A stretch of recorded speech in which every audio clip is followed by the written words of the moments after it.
El colapso de Yahvé, Brahman, Jehová, Yahvé, el mismo ser que esclavizó a la humanidad.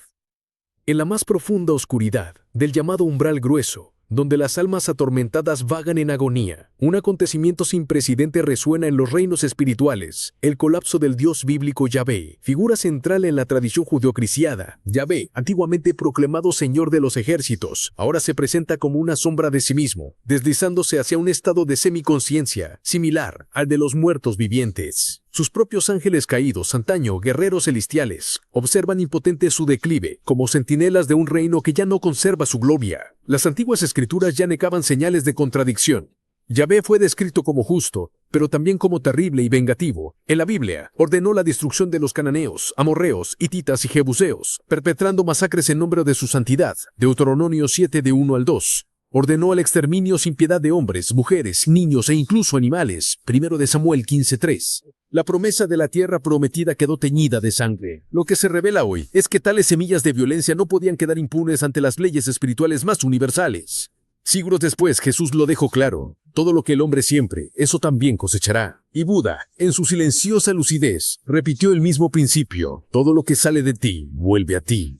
Si la divinidad que reinó mediante el terror sembró guerras, sangre y opresión, ahora cosecha la amargura de esas decisiones. El propio Yahvé, antaño temido, es ahora prisionero de su propia cosecha, experimentando el peso del retorno kármico de milenios de imposición y destrucción. El denso umbral donde se encuentra no es solo un abismo espiritual, sino el espejo de conciencias cargadas de dolor. Ahí, Yahvé está acompañado por huestes de ángeles caídos que antaño sirvieron a sus violentos decretos. Lo rodean, no como fieles guardianes, sino como un reflejo de su propia caída. Sus cantos de guerra se han convertido en lamentos. Las trompetas del poder han enmudecido, reemplazadas por un zumbido espectral de arrepentimiento tardío.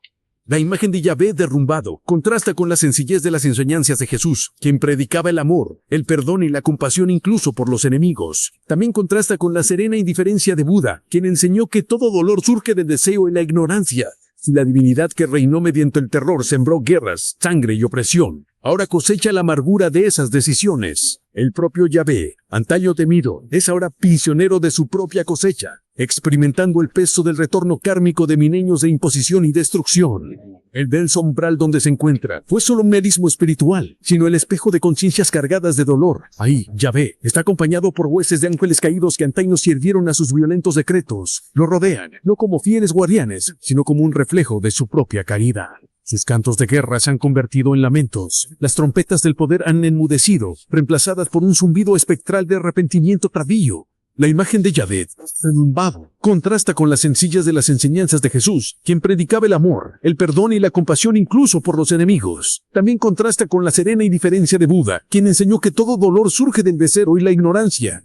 Si la divinidad que reinó mediante el terror sembró guerras, sangre y opresión, ahora cosecha la amargura de esas decisiones. El propio Yahvé, antaño temido, es ahora prisionero de su propia cosecha, experimentando el peso del retorno kármico de milenios de imposición y destrucción. El denso umbral donde se encuentra no es solo un abismo espiritual, sino el espejo de conciencias cargadas de dolor. Ahí, Yahvé está acompañado por huestes de ángeles caídos que antaño sirvieron a sus violentos decretos. Lo rodean, no como fieles guardianes, sino como un reflejo de su propia caída. Sus cantos de guerra se han convertido en lamentos. Las trompetas de poder han enmudecido, reemplazadas por un zumbido espectral de arrepentimiento tardío.